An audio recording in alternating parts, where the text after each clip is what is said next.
The Blaze dynasty, an Earl family that is closely tied to the history of the empire, leading the Fourth Order of Knights and faithfully serving the ruling family, ceased to exist in just one night. The guy turned to Helena, indicating that he would detain the knights and the girl should head to Arden and hide. He yelled that she had an obligation to survive. Derek shouted to the protagonist to get away faster. In parallel, the guy was holding back the knights. Elena Blaze was crying and suddenly heard a voice. It was the girl Mirabelle, her little sister. It was the most horrible night of the girl's life. 20 years later, Elena became one of the strongest knights in the entire continent. For the sake of this day, the girl had to go through a real hell. The girl got to King Paveluk, because through his fault, excessive greed disappeared Elena's family. Her father and brother were killed and hanged for fun. The girl also killed her favorite younger sister. Since then, the protagonist lived only for revenge. Paveluk praised the girl, but still realized he was going to have to kill her. The protagonist threatened that the only one who will go to the other world will be him. The king thought that the girl could not defeat him even in the next life and struck a strong blow with his sword. The girl fell to the ground and promised that this battle is not the last because she has not yet avenged him. Elena is alive. The girl woke up in her old room, looking in the mirror. She saw herself much younger. It seemed to the girl that she was delirious. It seems that she so dreamed of returning to the past that it began to dream. The protagonist was in bewilderment. Suddenly, the girl is joyfully greeted by her little sister Mirabelle, who had incredible news. The girl claimed that the crown prince would attend the ball. Mirabelle was eagerly waiting to tell her older sister about it. Elena couldn't believe what she was seeing, deciding that if her little sister, this is the last thing she will see before she dies, let this dream last forever. The girl worries if her older sister is okay. Elena looks at Mirabelle with tears in her eyes and not believing that she sees her favorite sister. The girl reminisced about surviving, leaving her sister to die. The protagonist hugged the girl tightly, as she missed having her sister by her side all this time. Elena thought how realistic everything was, feeling warmth through the dream. She felt like she was in heaven. She had never had such realistic dreams before. The protagonist thought that perhaps it was all real, and asked Mirabelle about the current year, wondering about going back in time. The girl reported that it was now the 367th year of the imperial calendar, the protagonist noting that it was 20 years ago, the year before the destruction of her home. With respect for her older sister, the girl suggested that her fatigue was work-related, apologizing for her affection. Mirabelle hastened to convey the news of the crown prince's presence at the celebration. The girl was greatly surprised at what she heard. The last representative of the crowned family of Rupord, Carlael van Dimitri Rupord. The guy was not seen much because he devoted himself to the battlefield. Thus remaining anonymous, the crown prince met his death. At the same time, Paveluk rebelled. The successful rebellion marked the end of the Blaze dynasty. Pondering a future where the prince is alive, the girl wonders if the future will change if the crown prince is saved, noting that it would entail other problems. The protagonist decided that she didn't care about that. The girl was warmed by the fact that she met again with her family, which she also wished to save. Elena Blaze will definitely use the chance that fell to her. The girl remembered that around this time the crown prince died. He was killed on the outskirts of the capital. This incident shook up the entire secular society, a death that no one expected. It was important for the girl to keep the crown prince alive. The protagonist decided that she would find a weapon and come up with a reason for her absence, preparing for action. The girl remembered that Glenn was soon to be betrothed and decided to help such an important event in preparation. The main character's brother Derek died saving her life. Elena condemned him for the alleged betrayal, but at the same time felt an incredible miss for him. Her brother noticed the girl behind him and asked how long she would be standing there, wondering what was wrong. Helena replied that Glenn was getting married and she wanted to help with the preparations. The guy agreed, warning to be careful, and the girl thanked her brother for his concern. Derek was stunned and stood with his mouth open. He had hoped that Elena had at least taken security with her. While in the office, the girl noted the presence of skills and maternal armor that she never wore in her past life. The girl was glad she had the opportunity to do so, but didn't know what awaited her next. Nevertheless, the protagonist was determined to protect her family for her mother's sake and save the crown prince from impending death. Awakening in her room, the girl wondered why things had turned out this way. On the carriage, looking out the window, she couldn't understand what was happening. One of the knights claimed that Mr. Derek had sent them, believing that Elena's guards were not enough. Elena decided that since her brother had made such a decision, everything was becoming clear. The girl was at a loss for time constraints. The girl pondered about what she should do, because getting out to the guest house came out quite easily. However, the protagonist did not expect such a surprise.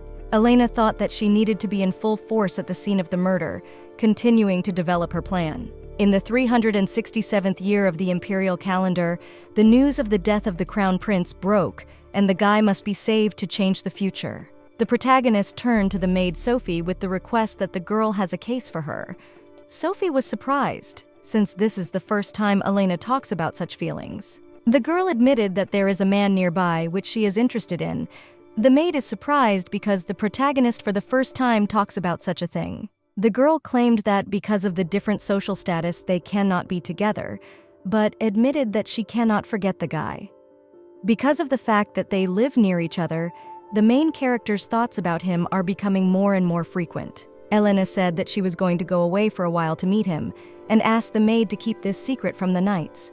She held out a coin, noting that it wasn't for nothing. Sophie replied that she wouldn't dare hinder the protagonist, but added that she should hurry back. Elena assured that she would try not to linger. The girl entered the office and put on her iron armor, realizing that she had to hurry because every second counted. When she arrived at the place, she was amazed. The bodies of many knights were lying around, and it was obvious that there was a real massacre. The protagonist begged, only if the guy was alive. Suddenly, she noticed his arm and how he was handling all the knights alone. The guy's hand reminds Elena of the legend of a creature combining human and dragon features that ruled the Rupord Empire. Members of the ruling family have gained incredible abilities, and the heroine realizes that regardless of the crown prince's origin, it doesn't matter. Elena is ready to lend a helping hand to the guy, even if he turns out to be a monster, because she simply has no choice. The girl uses one of the dead knight's bombs and throws it to the others.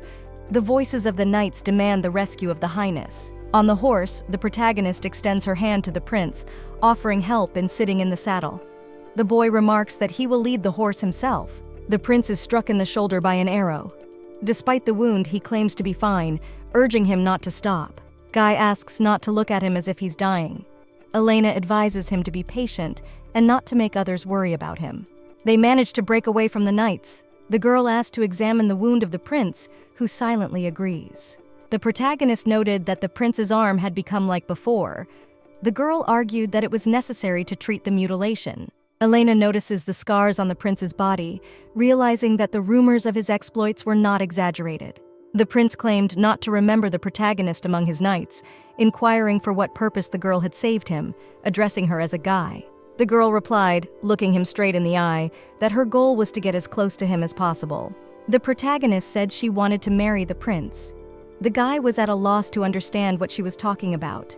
Then the girl sat down to him and asked that his highness marry her. The prince claims that he is not interested in men and does not know where the girl got such ideas from, leaving Elena at a loss. The guy claimed whoever was talking about the prophecy, let them forget it. After all, such nonsense will not make him marry the first person he meets. It's no secret that there's a prophecy restraining the crown prince. It says that the girl who became the first wife of the prince will spend her life in complete loneliness and suffering, only misfortunes sadly meet her death. The protagonist decides to ignore the nonsense of the prediction and is ready to do anything to save her loved ones. The girl removes her helmet, revealing her identity. The guy is surprised by her determination. Elena explains that her clan faithfully serves the ruling family, heads the 4th Knight's troop. The prince, recognizing Elena Blaze, asks how she knew about his danger. The girl is surprised that the guy recognized her. The prince draws attention to her weapon skills. The girl, in turn, reveals that she's secretly practicing fencing, something her family isn't aware of. The girl explains that today she went to an inconspicuous place where she would not be recognized, and the prince believed her. The prince claims that he trusts Elena, and the girl wonders how much too easy it is. Even if he knows her name, how can you believe a stranger's words so easily? The protagonist asks if they have met before. The prince claims it doesn't matter, but her memory is blank from their shared memories. The prince, expressing surprise at the protagonist's proposal, wonders why she made him such an unexpected proposal, emphasizing that it evoked unexpected emotions. Rod Blaze is very loyal to the ruling family. The girl explained that they wish the prince to ascend the throne unhindered. The girl claimed that she would be honored if the prince could use her paltry help.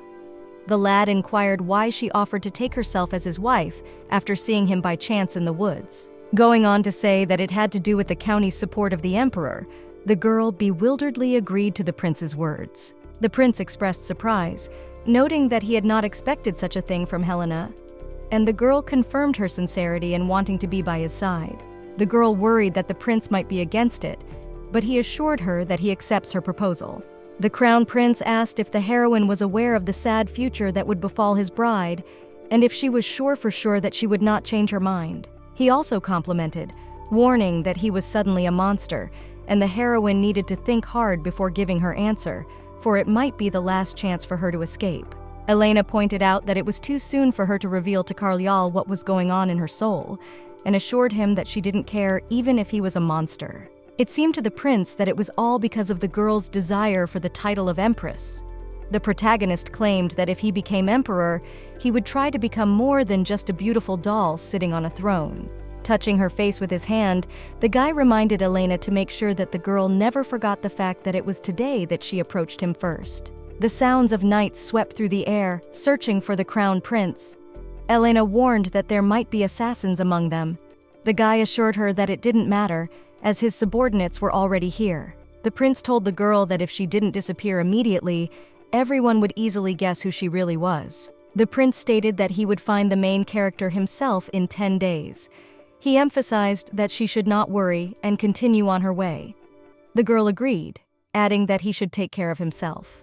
Elena warned the guy about the danger of Duke Lunan. In the future, Paveluk would seize the throne and become emperor, but for now, the Duke ruled the land of Lunan. Elena calculated that if the prince was careful, nothing bad should happen. The prince did not understand why he should be wary of his uncle, and noted that there were more serious threats. A bird arrives carrying a note in which the heroine learns that the assassination attempt on Crown Prince Carlet failed, causing the Empress to be disappointed. The Empress concluded that it was a failure again, as the note reported the failed mission to assassinate the Crown Prince. The Empress burned the note, claiming that the prince would regret staying alive. Helena reflected that they had much to discuss with the prince, remembering that he had decided to come to her in 10 days. She noted that she had other important things to attend to. The protagonist realized that she should have started her training earlier to be ready for her meeting with Paveluk. The girl needed to become even stronger to achieve her goal, and Helena recognized that her current skills were not enough. Brother Derek was surprised to see what had happened to his sister, since she had even missed Glenn's wedding because of her ill health. He noted that it would be better for the girl to rest longer. Elena replied that her body was too weak, that's why she felt bad. The protagonist realized that whatever a person does, physical fitness is very important. Her brother clarified that if she noticed that he didn't come to train, then it was time for her to start. The guy only asked Elena not to overdo it with loads. Also, the brother noted that she started exercising so abruptly that she could quickly overwork. The girl thanked and replied that she would take it into account. The protagonist noted that for the couple of days that she was busy, a lot of documents had accumulated, and it was time to deal with them. Elena wondered where the letter from Marquise Holland had managed to come from in time for her. Marquise Holland is the person in control of social life in the South. The letter was about another tea party. The protagonist reflected on attending similar events in the past. Reflecting on the upcoming tea party, the girl notes that she has probably attended similar events in the past. For the Count's daughter, they are part of her life. The protagonist is frustrated, having found nothing suitable among her dresses. Suddenly, her little sister enters the room, finding out what the girl is up to. The protagonist explains to her little sister that she has been invited to a tea party, and she is choosing an outfit. The girl is surprised by such an unexpected event. A few days ago, a letter arrived, but the protagonist read it too late, giving herself only a few days. Mirabelle, the younger sister, reminded the older one that it would be difficult to find a suitable dress in such a short time. The girl clarified how long it would take to make the dress if she sent it to a workshop. Mirabelle explained that because of His Majesty's presence at the ball, the masters have a huge number of orders, and to quickly fulfill another one would be a serious problem. The girl expressed confidence that the workshops would refuse a new dress, and remembered that there was a suitable outfit that could be slightly hemmed. The protagonist rejected the idea, fearing that hemming might harm her dress. The girl would not want people gossiping behind the girl's back. The girl suggested an exchange of favors. For the dress, the younger sister asked the protagonist to take her to a tea party. Mirabelle, born with poor health, made her debut in high society, but because of her health problems, she rarely appeared at social events. She gets sick easily, and the girl realized that her sister might have a hard time in such an atmosphere. The protagonist offered an alternative, suggesting that Mirabelle attend another interesting event if she wanted to have fun. The girl did not agree to this, and wondered if Marquis Shelby's daughter would show up at the tea party. Ellen Shelby, the only daughter of the Shelby family, was envied and admired for her beauty. The protagonist was curious about her future, especially since she had studied the aristocrats of the Rupert Empire in a previous life, but had not come across any mention of the Marquis of Shelby. The girl wondered why there was no information about Marquis Shelby among the aristocrats of the Rupert Empire in her previous life. Mirabelle claimed that she would definitely go with Helena, despite the resentment she felt. The protagonist couldn't understand what kind of resentment she was talking about. The girl stated that they had no time to be idle, and she would get to work on altering the dress. The younger sister asked the protagonist to persuade her father to allow her to go with Elena. At the end of the conversation, the girl noted that it seems that her father should be back tonight and hoped for support from her older sister. Count Alfred Blaise, the head of the Fourth Order of Knights, devotes most of his time to his duties, leaving little free time. The last thing Elena remembers of her father is his immortalized corpse hanging on the wall of the fortress. The girl never managed to say goodbye to him with dignity. Later it became known that before his death his father left a letter, but the protagonist could not find it. Elena feels joy at the return of her father and rejoices at the possibility of meeting him again. The father arrived, and the girl welcomed his return. The father showed concern for Mirabelle's health, asking if something was wrong with her. The girl assured that Helena was taking care of her and she was in no danger. The protagonist offered her father lunch, expressing her understanding that the long journey could be tiring. Her father apologized for his delay and said he'd arrived later than he'd planned. Mirabelle noticed the abundance of food and noticed Elena's strange behavior. At that moment, the protagonist, looking at her father, thought about how long it had been since she had seen him and how much she missed him. The Earl of Alford asked his son Derek if he had thought about participating in the fencing competition this year. The lad confirmed that he planned to take part. The father emphasized that if the son had already made such a decision, he should fully dedicate himself to it and achieve the best results. The guy agreed. The protagonist noted that the communication between father and son remained as cold as before. The father explained that with Derek's successful performance, he would have to do certain things in the capital. The Earl of Alford emphasized that with the girl's increased responsibilities, she must not forget to look after Mirabelle, for she was the girl's older sister. The girl agreed with her father, realizing that she would have to look after the house, take care of the men in the family, and look after her younger sister. In this life, Elena saw it as her mission, though now she felt even a little resentful of it. The girl visited her father's room to inform him that she planned to take Mirabelle with her to a tea party being hosted by the Marquis of Holland. The father noted that he had heard as if the girl had been getting better lately, but that no one knew when the next attack might occur. The girl argued that Mirabelle is also his daughter and has a right to participate in the social scene. The girl emphasized that it was not just her wish, but it was Mirabelle who wanted to go with her. The father said that the girl should not compare them, as Elena is healthy, while for Mirabelle such a thing could be dangerous. The girl insisted that sometimes she should not be deprived of the opportunity to do what she wanted. The Earl of Alford agreed to the girl's terms, allowing her to take her sister with her, but on the condition that Helena would be held responsible if anything happened to Mirabelle. The Earl of Alford, although he was going to announce it later, offered Elena to marry Morris. The protagonist was surprised by the proposal, and her father replied that he was considering the option. The girl remarked that although it was not entirely unexpected, it was strange to her why it happened at such a bad time. The girl decided to trust her father, but she still hoped that her marriage would be beneficial to the Blaise family. The protagonist noted that the groom should have high status, wealth, or be a good swordsman like Brother Derek. The girl needs a backup if the plan to marry a prince doesn't work out, so she decided to convey her thoughts to her father. It became clear to Alfred how Elena sees her future husband. The girl emphasized that the criteria are important to her, not appearance, age, or character.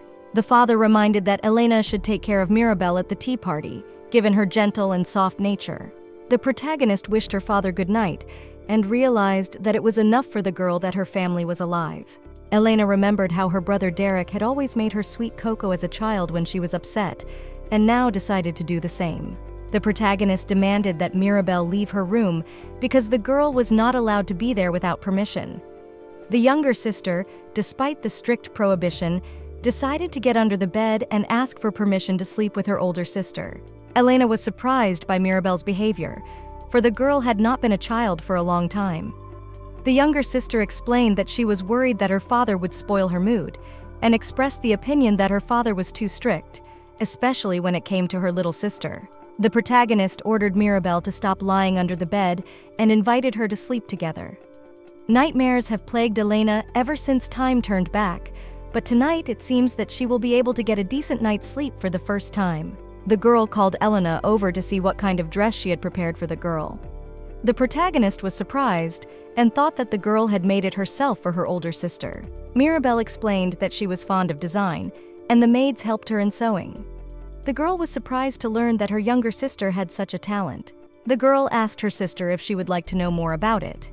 The girl expressed her desire to share her experience, but admitted that she was afraid that her father would not approve of her hobby. The protagonist thought about the fact that she might not have freedom anymore, but she wanted Mirabelle to be able to do whatever she liked. Mirabelle suggested that Helena try on the dress, noting that it looked very good on the girl, and it was a success.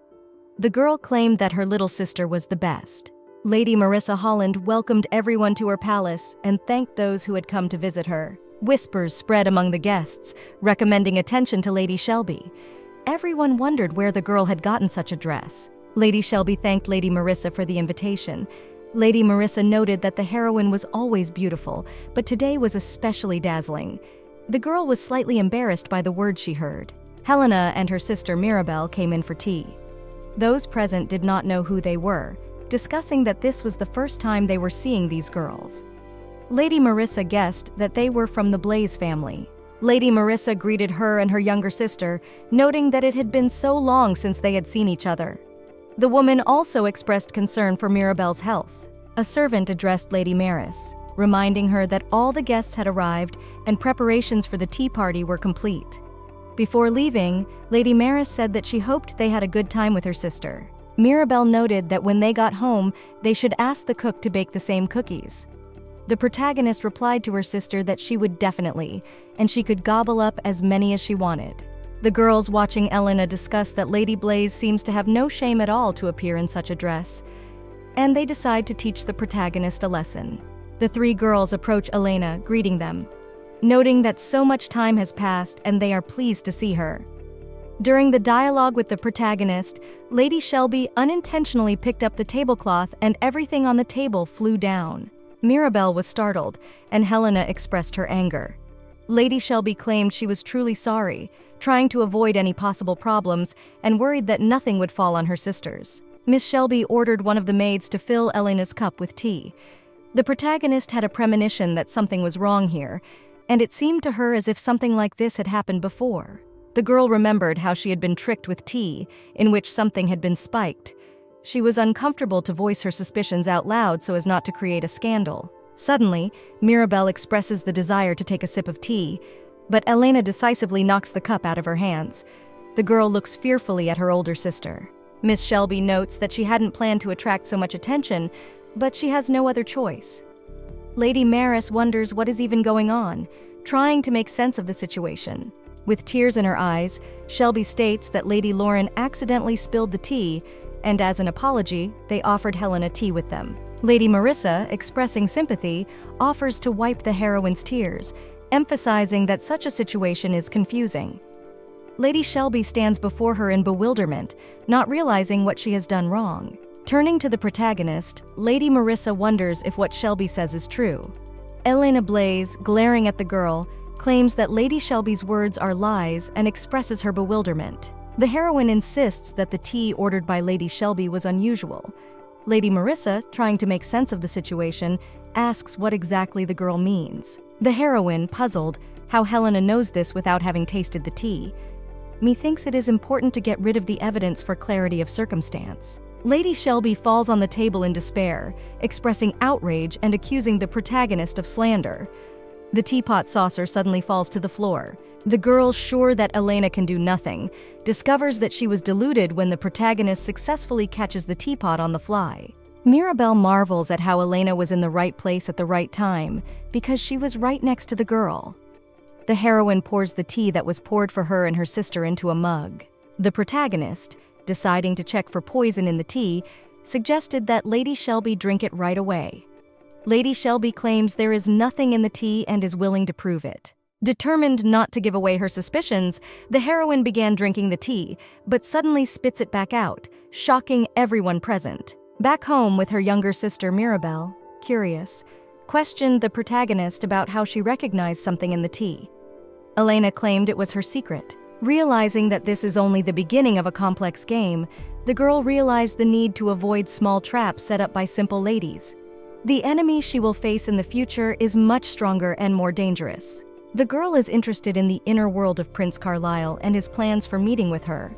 The protagonist hopes that the meeting will not take place in Blaze Castle, anticipating possible difficulties and dangers. As she awaits her meeting with the Crown Prince, Elena ponders how he will meet her and what might happen that day. Having decided on the first step, the protagonist orders the servants to prepare a carriage for her, since she has somewhere urgent to go. In a public place, the girl realizes that it is easier for the guy to pursue her, and turns out to be right. She is being followed.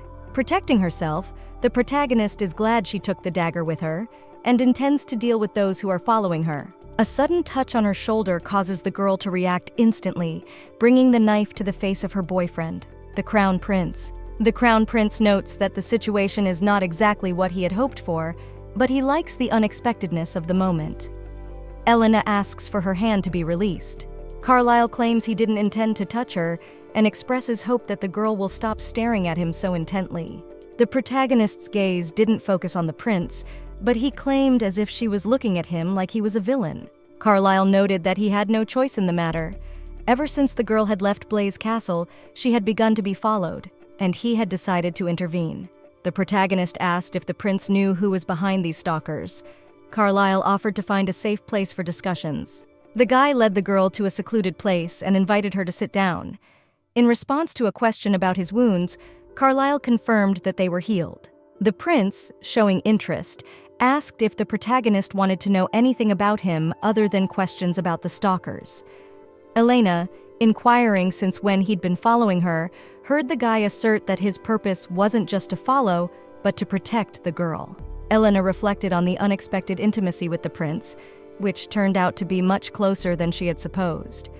The girl expressed her determination to deal with her pursuers on her own, if the guy really intended to help. The prince announced that the girl did not need to take any additional steps. Their meeting was caused by the presence of a knight from the Blaze family among them. The protagonist felt some confusion when the prince expressed suspicion of her swordsmanship skills. She thanked him for the warning, admitting that she was trying to avoid trouble, and bowed before him, addressing him as His Majesty. The prince ordered her not to bow and reminded her of her new status. He claimed that the protagonist no longer had to bow to anyone, not even herself, revealing that the prince's pursuers were the Shelby family's mercenaries, and that they were backed by a clientele of guys most likely connected to the tea incident. The protagonist began to ponder the motives for revenge. The protagonist's mind swirled with thoughts of how Lady Shelby had acted unjustly, and how dare she attempt revenge in the first place. The prince, interrupting the musings, asked if Elena had anything else she wanted to know. The girl noted that she had a question she had wanted to ask for a long time: why they never appeared together with the prince in public. The girl thought about how strange it would be if suddenly they announced their engagement. So she and the prince would have to make up a convincing story of their love. The prince, wondering if there was anything else she wanted to know, was answered in the negative. Elena clarified what specific question he wanted to hear from her. The prince noted that he did not experience anything when looking at Elena, but admitted to the irresistible desire that sometimes overwhelms him. The girl could not make out what exactly the guy meant. The protagonist, noticing that nothing comes to the guy's mind, advised him to think some more.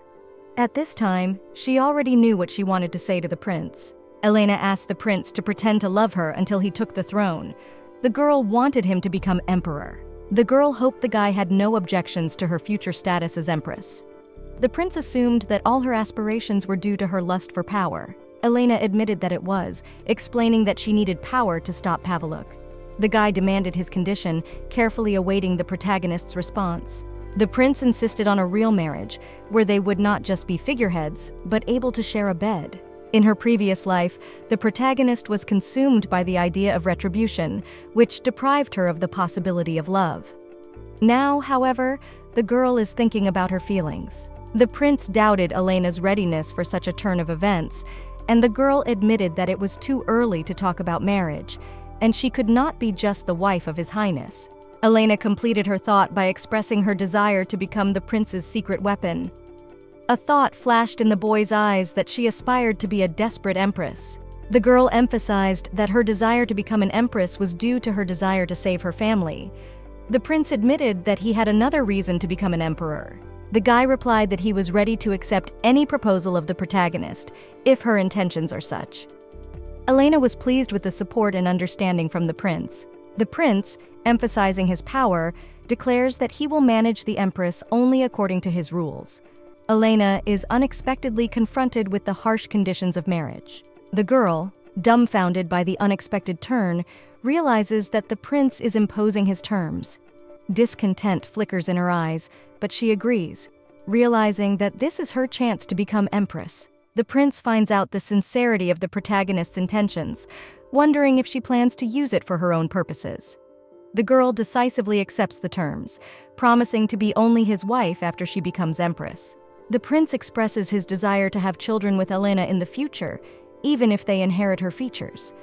Elena feels uncertain when she hears that the prince's love for their children may depend on their looks. Elena is confused by the prince's words, as if he will not love his children if they look like a girl.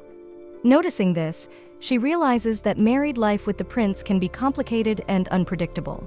The guy distorted his previous requests, urging the protagonist to address him simply as Carlyle. Elena is not quite sure how she should take his desire to address him by his first name, despite their previously conditioned pretense of being a couple in love. The protagonist, understanding his intentions, agrees to call him by his first name in private moments while maintaining formality in public. Carlyle shifts the responsibility to her and asks her to use his name when they are alone together. Elena agrees, ending the conversation and addressing him specifically by his first name. The maid of the protagonist reflects on how much help she provided to the girl on the previous trip, but admits that she is unable to change Elena's attitude towards her. Sophie reflected on the fact that the girl is quite frivolous if she decided to go to meet a man in the middle of the night, believing that she is not afraid that the heroine may divulge her secret. Next to the maid, Sophie is her colleague, Mary. She, giving in to curiosity, asks what is going on with the girl lately, noting how little attention has been paid to Helena since her trip. Sophie, a little annoyed by the questions, insists that Mary not spread rumors unless she has reliable information, and reminds her that my Lady Helena has debts to her. Mary, not understanding what Elena's debt is.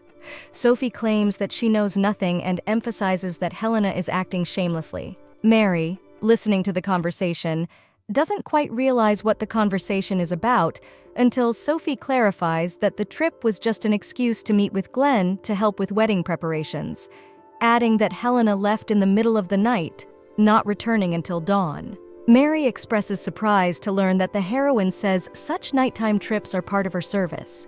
Sophie observes that Elena treats her ungratefully, ignoring her help, and asks if Mary would have kept it a secret if she were in her place. Sophie, expressing her displeasure, argues that Elena will pay for her ingratitude. The prince provided a contract, giving the protagonist the opportunity to add something. The girl recalls her desire to be the prince's secret weapon. The protagonist reflects on the upcoming Pavluk rebellion and plans to take part not only as a partner, but also to represent someone else. Helena expresses her desire to defend the prince with her sword, but the prince insists that he does not wish to see her in danger. The question of the oracle's prediction is raised, that the first woman to become the crown prince's wife will be unhappy. The girl is willing to sacrifice everything for this marriage. The prince emphasizes that he does not want the girl to risk her life, and the inclusion of this condition in the contract gives more advantages. Elena promises to use one wish of the prince in the future. The prince agrees, emphasizing that the girl must be there for him when protecting him. The fifth clause of the contract records Elena Blaze's right to conceal her identity at night and serve as a knight, for which she is obliged to fulfill Carlion's every wish. Showing interest in the possible consequences, Elena decides to find out what steps the prince will take if she does not honor the terms of the contract. Before answering, the prince demands a promise from the protagonist.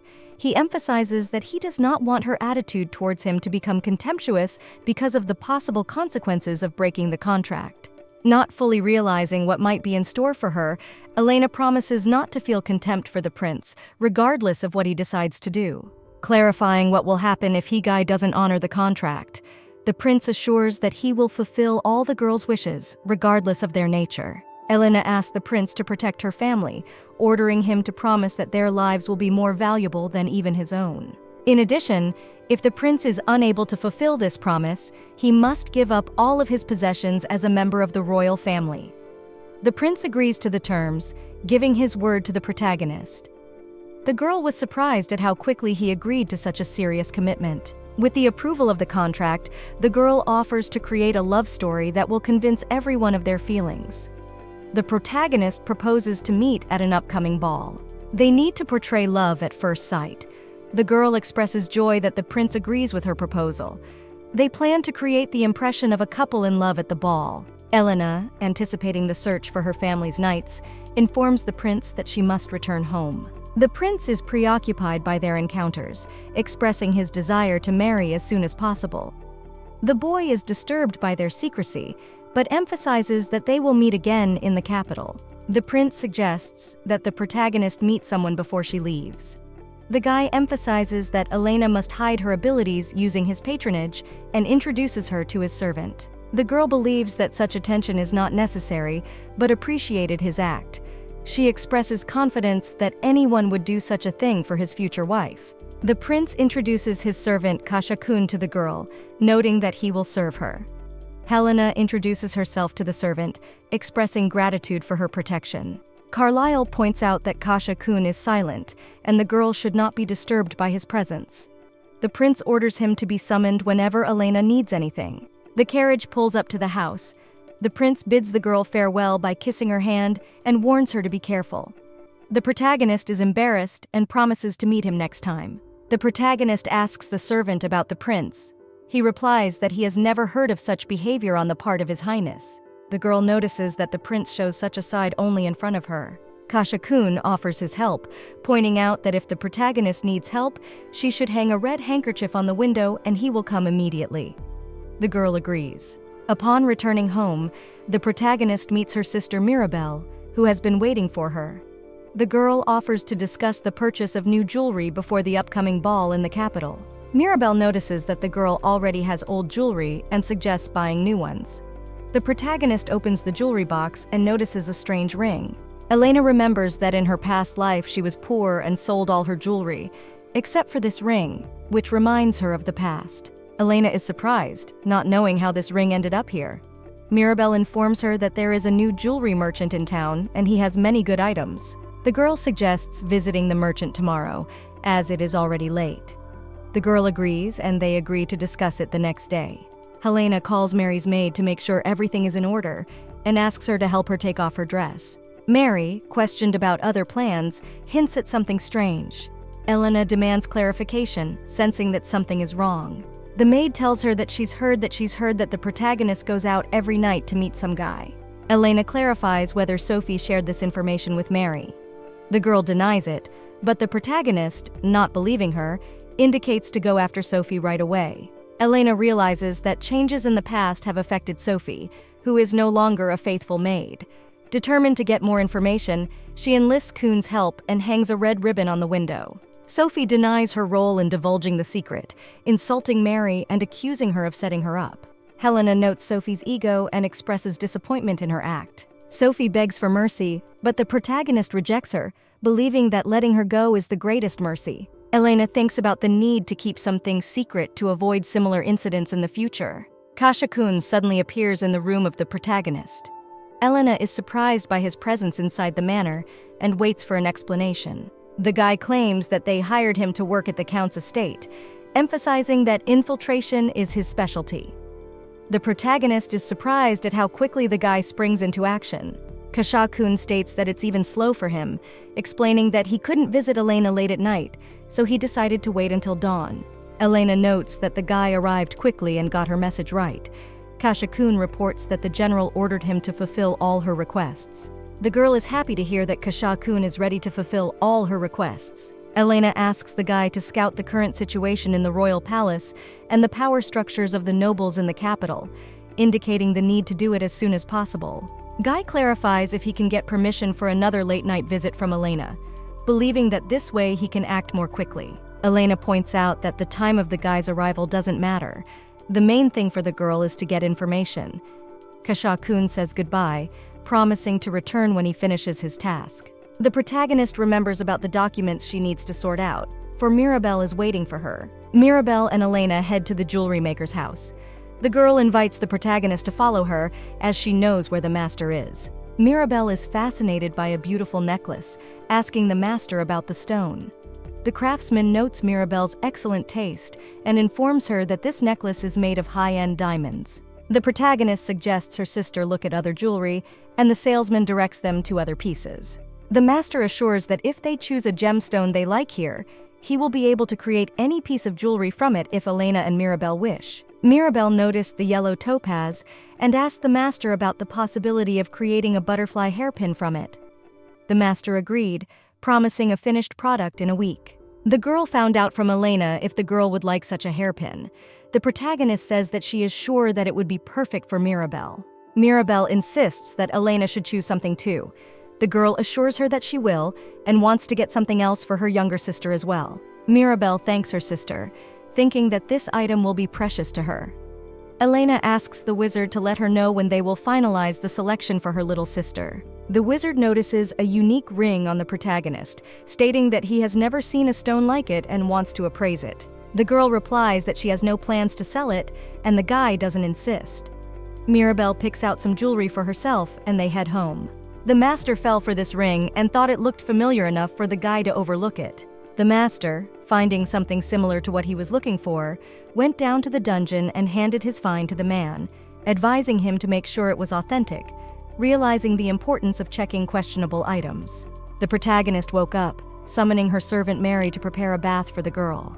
Elena thought that after Sophie's dismissal, the maid looked a little depressed.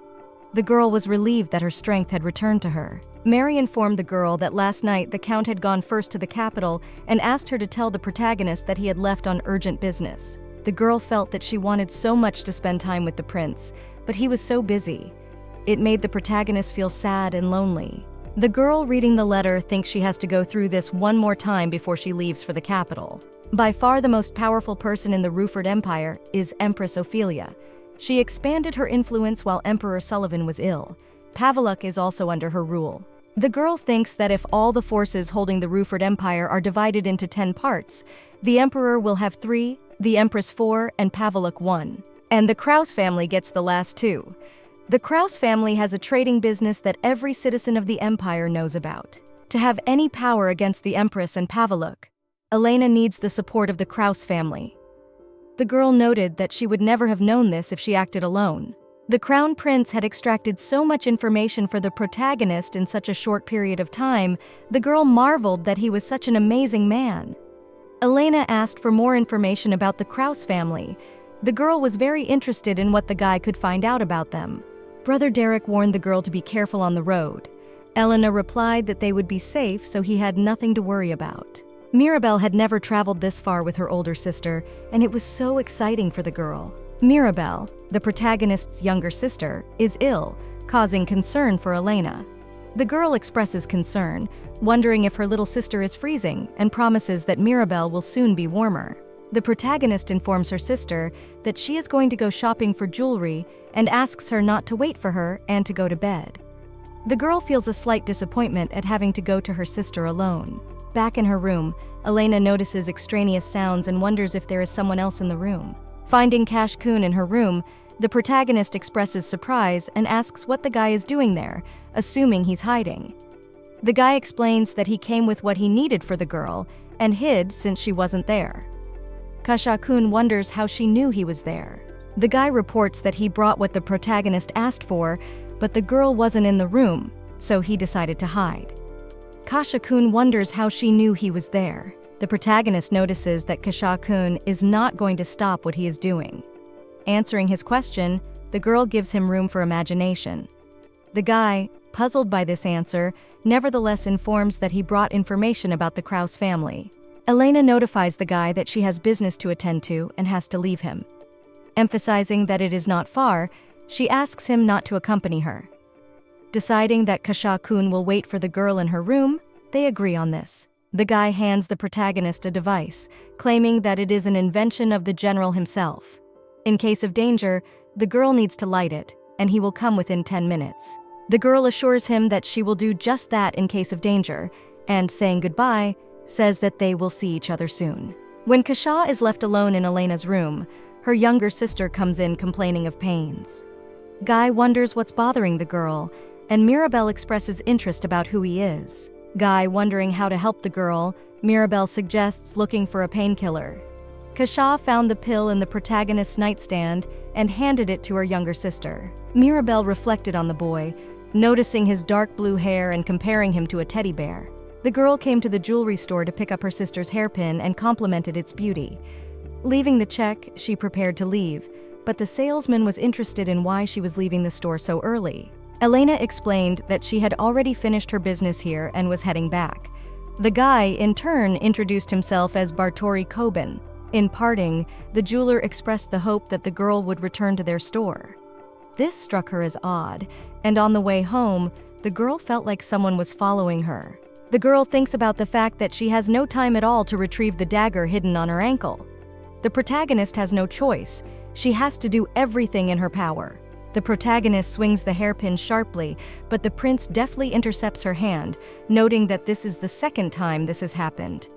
The girl clearly did not expect to meet him. The prince claims to have come to see the girl, and wonders where she's gotten herself into trouble again. The girl hesitantly replies that she was on her way back to the hotel. The prince offers to go along with the girl, causing her concern that they might be spotted together. The guy emphasizes that he would like to be with the protagonist in such a situation. The girl reminds the prince that they should have fallen in love at first sight at the ball, and is concerned about the possible consequences if they are seen together. The prince notes that spending time with his sister-in-law is more difficult than fighting a battle, promising that he won't do anything the girl doesn't like. The guy adds that he will be with her right now. The girl thinks about the fact that the prince respects her, takes his hand and invites him to follow her to the store where they buy a robe. The guy wonders what plans the protagonist has in mind, claiming that there's no reason why they couldn't be together until others recognize them. The girl admits that it's all because she doesn't want to break up with the prince so soon, emphasizing that everything will be fine as long as he's under the mantle. Guy claims that the protagonist is suggesting that the crown prince of the empire hide his identity, noting that he himself has never done so, even in the middle of a battlefield. The guy approaches Elena, claiming that since she allows the crown prince to do so, let her put the mantle on him herself. The girl puts the mantle on the lad and asks if he is now satisfied. The prince addresses the girl as my lady. Elena doesn't like this. The guy adds that he is only pretending to be a laborer in love with the lady. The protagonist carefully considers the crown prince, who is visibly fascinated by her appearance. The guy admits that their parting is inevitable, and he strives to memorize every moment. The girl notices the natural ease in communication with the prince and thinks about a possible flirtation. Elena raises the question of previous meetings with Carly, expressing hope for a frank answer. Elena inquires about the details of their past meetings, and the crown prince hints that it happened a long time ago, emphasizing that such memories are probably lost to time. The girl expresses her displeasure at the lack of specifics, but the guy offers to give the details next time, evoking her sense of injustice. The guy ends the conversation by noting that while she waits to meet the prince, she should keep him in her thoughts. Elena firmly reminds him that it is time to say goodbye, emphasizing the obligation to share everything next time. After saying goodbye to Elena, the Crown Prince feels an incredible sense of loss, even though they have just said goodbye. Upon returning home, Elena is met with an unpleasant surprise. Mirabelle has fainted. The girl is shocked, questioning Mary about the reasons for the maid's silence. The latter explains that she sent someone to the girl, but they apparently did not meet. Entering her little sister's room, Elena finds her asleep, feeling relieved. However, the presence of Kashi-kun's coat is a cause for concern. Calling Mary in for a conversation, Elena learns that the maid is unaware of where the clothes came from, emphasizes that the events occurred in her absence. Wondering about the possible negative consequences, Elena forgives Mary, but warns that such incidents will not go unpunished. Mary promises to be more vigilant and not to leave the younger lady alone anymore. The protagonist reminds her of the importance of caution. Elena enters her room and asks Kashi-kun how Mirabelle is feeling, as well as what his coat is doing next to her little sister. The guy explained that he had just helped a girl who had fainted, and the coat was on her because of that. Since Mirabelle wouldn't let go of the coat, Kashi-kun had to leave it with the girl. Elena apologized for the inconvenience and thanked the guy for his help. The man claimed that it had been an accident. Kashi-kun asked when they could expect to verify the information about the Kraus family. The protagonist promised to do it next time and apologized for the delay. The guy assured that it wasn't a problem and he would wait. The next morning, Mirabelle questioned her older sister about whether she had seen a teddy bear in her room. The girl answered in the negative. The younger sister asked if the protagonist had seen a guy with dark blue hair. Elena said that she had no idea who she was talking about. In Mirabelle's flashbacks, the guy explained to her that he wasn't a teddy bear, despite the similarity in hair color. She claimed that he was just like her teddy bear. Kashi asked Mirabelle to let go of his coat, explaining that he needed to call someone. The girl begged him to stay, but he reminded her that everyone in this world is alone, and the girl is still waiting to see him. Lady Shelby learns that a girl named Sophie used to work for the Blaze family. Finding something on the carpet, the maid takes a keen interest. Lady Shelby offers the maid to answer questions in exchange for giving Sophie the information. The first question concerns Sophie's dismissal from Blaze Manor. Sophie is excited to be able to share her story and claims that Lady Helena has been seeing a guy every night. She adds that she fired the maid to keep the conversation quiet. Lady Shelby expresses satisfaction with what she has heard and asks Sophie to tell her everything she knows about Lady Blaze. Helena comprehends a document about Evans Kraus, who continues to run the Kraus family despite his age. He has enormous influence in businesses across the empire, but has no interest in politics. The protagonist ponders how to sway him to her side and decides to get to more information after she arrives in the capital. Mirabelle enjoys the beautiful scenery, and Elena is relieved to see her little sister feeling better. Thinking back to Kashi-kun as if nothing special happened then. However, the girl decides to put Kashi's coat on her favorite teddy bear. The protagonist notes that it's not worth reminiscing about now. Mirabelle is eager to share the beauty of the landscape with her sister, admiring the white flower. The girl remarks that it has been a long time since she has enjoyed the landscape so quietly. The protagonist expresses her desire to see her little sister happy and hopes that this moment will never end. Arriving at the palace, they are met by Miguel, who works as a butler on the estate. Elena recalls that she met him in a previous life. Mirabelle does not hide her surprise to discover that her sister knows Miguel, while the protagonist tries to explain that it was a chance encounter that she did not foresee. The younger sister asks about her father's whereabouts, and Miguel informs her that His Excellency is temporarily absent. The girl notes that her father is busy as always, and it is not easy to wait to see him. Late in the evening, Miguel appears in the room of the protagonist, apologizing for the late visit. In doing so, he shares a problem about the ruined dresses that were damaged during the trip. The girl demands to be shown the damaged dresses. The protagonist goes down to the carriage, finding out if anyone suspicious was around. The situation with the ruined dresses adds additional difficulties before the upcoming ball. Elena, realizing the urgency of the situation with the ruined dresses, begins to think about how to quickly solve the problem before the approaching event. A guy standing nearby discovered the oddity that there was only one maid in the carriage instead of the usual two. Tilda, one of the servants, asked to be left in the carriage, arguing that she was not feeling well. The protagonist, having learned of Tilda's disappearance, turned to the guards for help. They assured the girl that they would take all necessary measures to find the missing maid. Convinced that Tilda could not have planned her disappearance on her own, the girl began questioning the maid about the strange moments in Tilda's behavior. At first, the maid claimed that there had been nothing strange, but then recalled a message from Sophie, revealing that Tilda and Sophie had been close friends. Helena expressed her gratitude for her honesty and decided to contact Sophie for more information. The girl also instructed the servants to contact the Blaze estate and track down Sophie, a former maid who had recently been fired. The heroine realized that despite all the complications, she would have to find out who was behind what had happened. She put a red ribbon on the window, announcing her intervention in the investigation and noting that the next day would be eventful. Kasha-kun quickly appeared, ready to help the girl. Elena clarified if he was aware of what had happened yesterday, and the guy confirmed his awareness. Having learned that the Crown Prince was already aware of the incidents, the protagonist expressed her surprise, comparing it to as if Carlial was informed about all the minutiae of her life. Kasha-kun chose to silently accept this comment. Deciding that what had happened was not that important, the protagonist wondered why the prince was so concerned about what was happening. Asking the guy about the possibility of meeting His Highness, the girl received a silent answer from him in the form of a handed letter. The girl, opening the letter, found out that it was an invitation to the opera that evening. The Crown Prince promised to send a carriage for her at 8 o'clock in the evening. Arriving at the place, the protagonist in a beautiful dress met a strange guy who asked her to follow him, passing through a mysterious cloth. Reflecting on her first time sitting in the box at the opera, Elena noticed the Crown Prince sitting next to her. The boy explained that using the cloth to discreetly bring the girl here was a good decision. Carlyle noted that it was good that no one had seen the girl. The protagonist didn't quite understand what the guy was trying to say with that.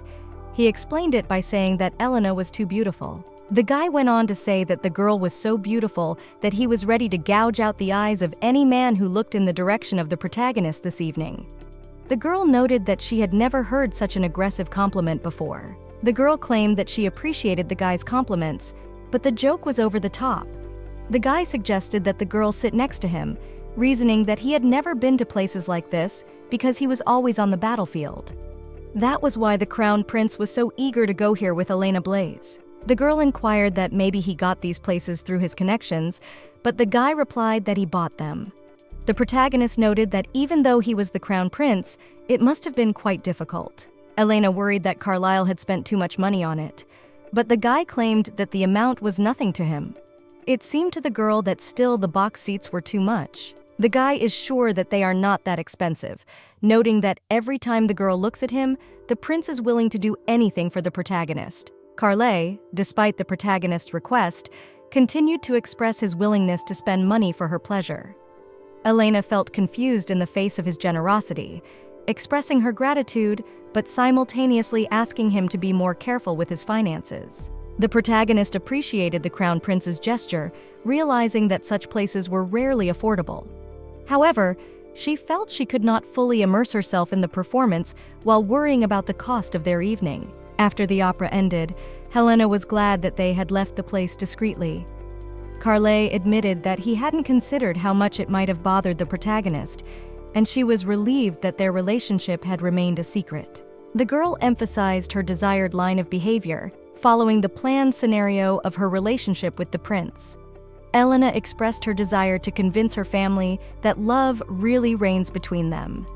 The boyfriend assured her that they had already done a lot and there was no need to worry about it.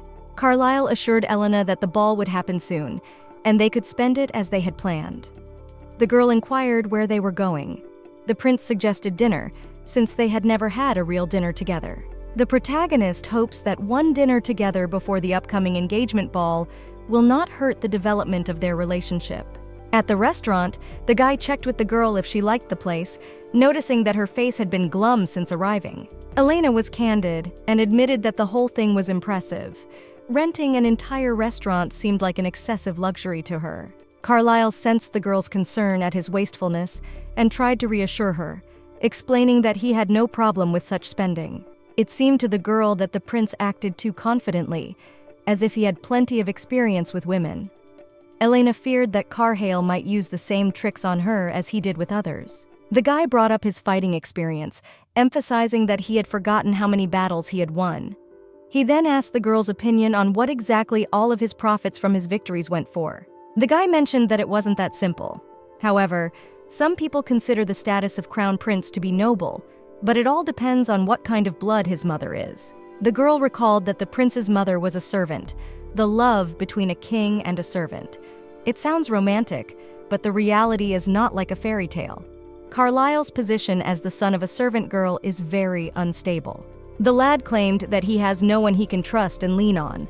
Therefore, the crown prince does not give the palace all the profits from his victories. Revealing his life before the girl, Guy gave details that touched her deeply.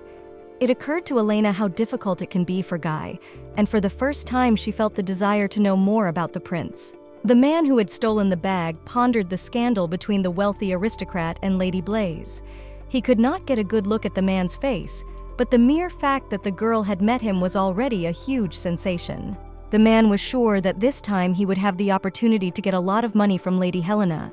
But here comes a knife in the back of the fleeing man. With a message from the general, he was ordered not to let the man get away.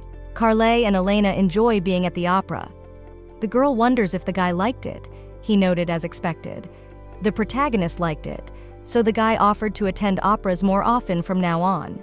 The guy notices that the operas do not excite him, but notes that the protagonist likes them. The protagonist is confused that the prince does not share her enthusiasm for opera, but attends them for the sake of the girl.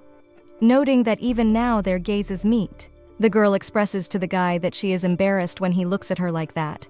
Carlet claims that his attention is completely drawn only to Elena. The protagonist reminds the prince that he promised to tell her something. The guy claims that he doesn't remember such a promise, but the girl recalls that Carlyle mentioned meeting Elena back in the day and promised to tell her the next time they met. Carlet emphasized that he had given his word to tell the story. The prince began the tale of how, as a 13-year-old, he had noticed a girl in the palace. Elena recalled that she had spent most of her childhood in the Southern Blaze estate and rarely visited the palace. The girl asked for clarification and wondered if he had told her everything, as she had a feeling that something important had been left behind.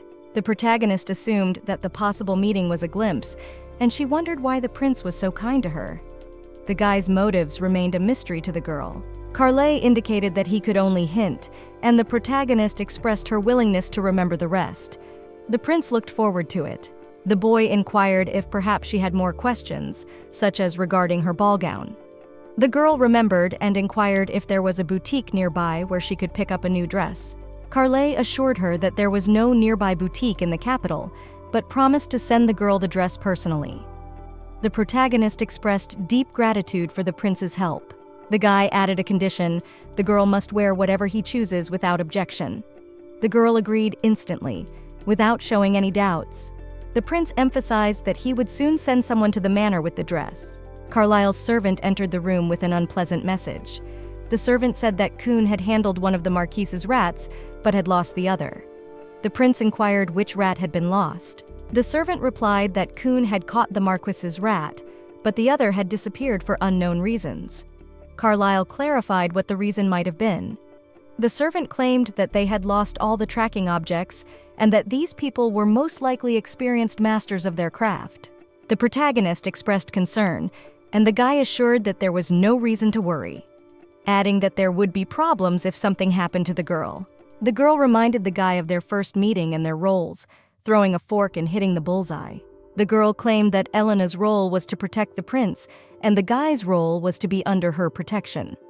The protagonist reminded Carlisle that she is his sharpest blade. The girl, along with her younger sister Mirabelle, were discussing a gift from her acquaintance, which would be a dress for her. The girl rejoiced as she thought they would not be able to attend balls, adding that the guy was a very nice person. The guy noted that it was getting late and he should take the girl home. The prince offered the protagonist a ride on a horse. Elena hesitated, but the guy took off his cloak and put it on her to make her warmer. They got on the horse together and set off on their journey. The protagonist realized that she hadn't experienced something so exciting in a long time, and noted that Carlet was a really good man, the first to understand her so well. The cloaked and masked girl reflected on the fact that if the crown prince had died a little sooner, she wouldn't have had to do this mission, noting that her master was giving her strange tasks. The heroine couldn't figure out how she could find the dragon pearls while the prince was still alive. The girl assumed that Elena Blaze probably now owned this tiny pebble, which was part of her task.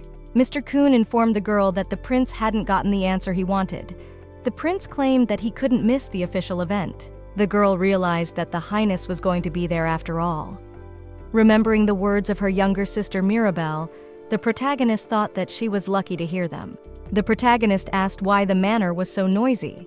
The girl told her that it was all because of the upcoming festival in the capital city to build a flower bridge, adding that even the crown prince himself would be there, and the maids would like to see him. The girl remembered that the last festival had ended in disaster due to the destruction of the bridge. She realized the danger to Carlyle and asked Kuhn to persuade the prince to stay, but she was unsuccessful. The girl asked Kuhn to deliver a personal letter for the prince, clarifying what time Carlyle was going to show up at the festival. The guy replied that it would be around 9 o'clock tonight. The protagonist decided to get ready to go out, realizing that as the prince's knight, it was up to her to save him. Carlyle did not understand the meaning of the letter, pointing to it, which said that Helena would come to protect him. The girl reminded the prince that the fourth condition of their contract included permission to be his knight. The boy realized what it was about, but noted that it was too dangerous. The girl replied that that was why she considered her presence more important than ever. Today, the protagonist would protect the prince even if the heavens collapsed. The boy agreed, but indicated that the girl should stay by his side and follow him. One of the knights inquired as to who Carlyle had brought with him. The prince confidently stated that she would be his knight tonight, pointing to Helena. Guy didn't understand why they needed a knight when the prince had enough knights of his own. The prince introduced the chatty Gerard, and the main character Carlyle introduced as Rena, emphasizing that he did not wish to hear any objections that might question his decision.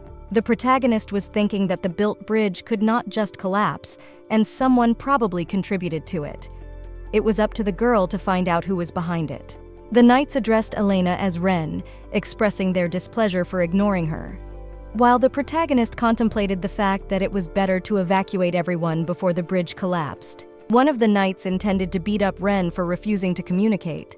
One of the knights asked Megan to relent, arguing that it was the prince who had invited Ron here, and beating him immediately was not appropriate. They were left alone with the knight, who forbade them to move on unless they confirmed their identity. The girl decided to remonstrate about whether this knight knew who he was talking to, deciding to knock the guy down on his horse. The girl inquired if the guy knew whose knight she was. He replied indifferently. The protagonist emphasized that he was the knight who bared his sword to the crown prince. The protagonist stated that this guy will pay with his life for his rudeness and threats to the crown prince. If he doesn't leave on the count of 3, his head won't be on his shoulders. The prince and the other knights stood amazed at this sudden development. The girl starts counting to 3, putting her sword up to the knight's shoulder. Suddenly, he stands up with an aggressive send, preparing to fight. Suddenly, the crown prince rode up on horseback with a statement to get the lad out of the way. While the lad was deciding what to do, Carlyle was already moving on the other side. The crown prince was surprised by the action of the protagonist, explaining that he saw the other side of the girl. In turn, Elena was just as amazed at the guy's attitude, since he, without fear of death, nobly stood up for the girl and put his neck to the blade. The lad claimed that he had no intention of dying, but in the girl's past life, the crown prince had already died. The guy was sure that monsters are not so easy to kill, explaining that in fairy tales it is not so easy to do. In turn, the protagonist argued that they are not so easy to kill, but they definitely only have one life. The crown prince was sure that the girl in this matter could not be argued. The boy asked if the protagonist really intended to kill that night, adding that he had something to do with House Anita and the emperor's family. The girl contemplated going back and killing him. The crown prince realized without a doubt that Elena was afraid of nothing. The girl turned to the crown prince and claimed that she had lost something on the way and asked to go in search of it, promising that she would return as soon as possible. One of the crown prince's knights was astonished at Ren's behavior, not understanding what the boy was doing. Meanwhile, Carlyle confidently let the girl go. The protagonist thought that she needed to check the bridge faster and go back. The girl arrived at the place, and it seemed strange to her that there was no trap, but she must get information as soon as possible. Turning her head, the girl saw an explosive that was hanging on the wall. The girl wondered who did it, and around the corner she suddenly saw unknown guys who were wearing masks. They claimed that the explosives were not enough, to be sure. They needed to set more, so that the bridge would collapse entirely. The protagonist could not just stand by and watch what was happening, confidently deciding to act. The girl corrects her iron suit. She is noticed by one of the guys and shouts to the others to be more careful. Elena confidently massacred one by one. In the process of massacre, the protagonist was brought back memories of her nightly service. When the girl was done with everything, she went back to the crown prince. The guy wondered where the protagonist had been missing all this time and smelled her blood. He was concerned about the girl's situation, thinking that she was injured. Elena assured that Carlyle had nothing to worry about because there wasn't a scratch on her. The girl explained that she had discovered a man trying to destroy the bridge, he and the men below, and there were explosives set up around them that needed to be deactivated immediately. The crown prince listened to the protagonist and instructed his servant to destroy all the explosives in place and interrogate the guys who were there to find out who sent them, adding that there was a man involved in the whole thing. The servant turned to the crown prince and wanted to introduce some people to him. Carlyle aggressively told the guy to get out of his sight, adding that he was annoying him. The girl was confused by the guy's behavior, claiming that if he continues to behave like this with the nobles, bad rumors might start.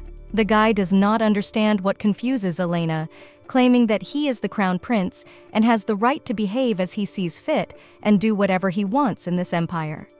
The protagonist realizes Carlyle's rightness because he is technically the next emperor, but still, the girl doesn't understand where the guy gets such anger from. The crown prince is angry at the girl because she promised not to leave him, and if she found danger, she should have approached the guy and reported it, not acted alone. The girl explained that she didn't have time, as the bridge could explode at any minute. The guy worried that Elena might have gotten hurt, explaining that he had no idea how angry he would be if anything could have happened to the girl. The protagonist claimed that she was still able to deal with a situation that could have put everyone in danger.